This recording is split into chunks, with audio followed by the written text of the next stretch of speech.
సృష్టించిన పార్టీ ఆవిర్భవించిన రోజు ఇది. పేదవాడికి పట్టడన్నం పెట్టడమే నిజమైన రాజకీయమని చాటి చెప్పిన పార్టీ పుట్టిన రోజుది. తెలుగు జాతి ఆత్మగౌరవం నినాదంతో పుట్టిన పార్టీ, తెలుగు జాతి భవిష్యత్తునే మార్చిన పార్టీ ఈ తెలుగుదేశం పార్టీ అని చెప్పి నేను మీకు తెలియజేస్తున్నా. మనందరం గుర్తుపెట్టుకోవాలి, తెలుగుదేశం పార్టీ పుట్టుక నుంచి నేటి వరకు మన సిద్ధాంతాలు, విజయాలు, ప్రయాణం అన్ని సంచలనమే.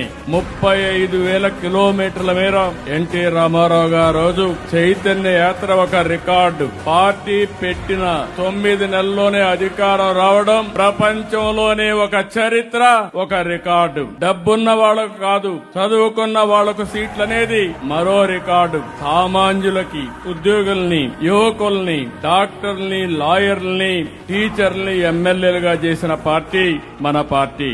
ఇలాంటి రికార్డులే కాకుండా ఎన్టీ రామారావు గారిని బర్తరఫ్ చేస్తే దేశ చరిత్రలో మరెక్కడ కూడా ముఖ్యమంత్రి అయిన దాఖలాలు లేవు. అలాంటిది ప్రజలు ఉద్యమం చేసి మళ్ళా ఎన్టీ రామారావు గారిని ముఖ్యమంత్రి పెట్టారంటే అది ప్రజాస్వామ్య స్ఫూర్తి.